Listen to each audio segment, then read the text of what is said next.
महाभारत के समय की बात है। पांचों पांडवों ने भगवान श्री कृष्ण से कलयुग के बारे में चर्चा की और कलयुग के बारे में विस्तार से पूछा।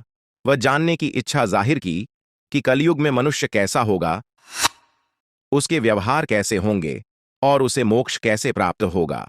इन्हीं प्रश्नों का उत्तर देने के लिए भगवान श्री कृष्ण कहते हैं, तुम पांचों भाई वन में जाओ और जो कुछ भी दिखे वह आकर मुझे बताओ, मैं तुम्हें उसका प्रभाव बताऊंगा। पांचों भाई वन में गए। युधिष्ठिर महाराज ने देखा कि किसी हाथी की दो सूंड है। ये देखकर उसका आश्चर्य का पार न रहा। अर्जुन दूसरी दिशा में गए। वहां उन्होंने देखा कि कोई पक्षी है, उसके पंखों पर वेद की आर्चाएं लिखी हुई हैं, पर वह पक्षी मुर्दे का मांस खा रहा है। यह भी आश्चर्य है। भीम ने तीसरा आश्चर्य देखा कि गाय ने बछड़े को जन्म दिया है और बछड़े को इतना चाट रही है कि बछड़ा लहूलुहान हो जाता है। सहदेव ने चौथा आश्चर्य देखा कि 6-7 कुएं हैं और आसपास के कुओं में पानी है, किंतु बीच का कुआं खाली है। बीच का कुआं गहरा है, फिर भी पानी नहीं है।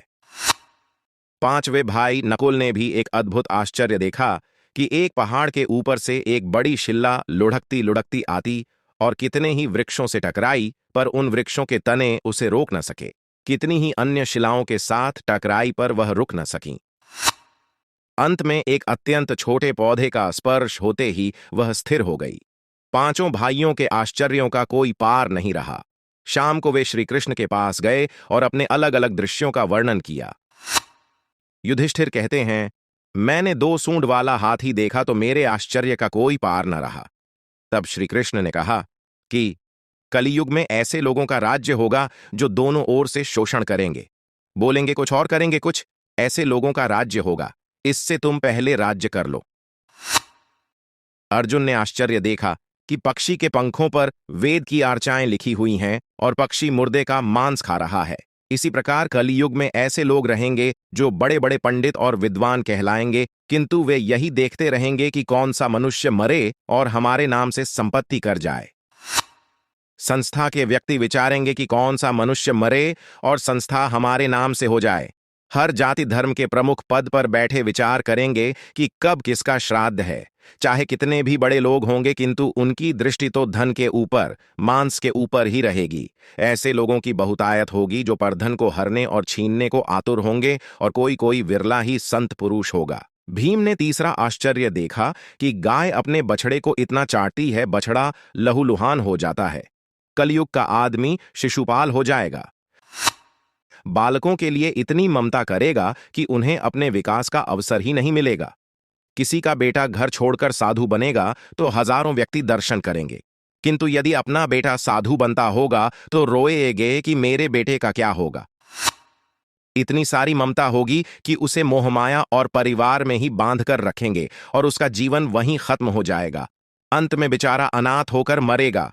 वास्तव में लड़के तुम्हारे नहीं हैं, वे तो बहुओं की अमानत हैं। लड़कियां जमाइयों की अमानत हैं और तुम्हारा यह शरीर मृत्यु की अमानत है। तुम्हारी आत्मा परमात्मा की अमानत है। सहदेव ने चौथा आश्चर्य यह देखा कि 5-7 भरे कुओं के बीच का कुआं एकदम खाली। कलयुग में धनाढ़ लोग लड़के लड़की के विवाह में, मकान के उत्सव में, छोटे बड़े उत्सवों में तो लाखों रुपए खर्च कर देंगे, परंतु पड़ोस में ही यदि कोई भूखा प्यासा होगा तो ये नहीं देखेंगे कि उसका पेट भरा है या नहीं।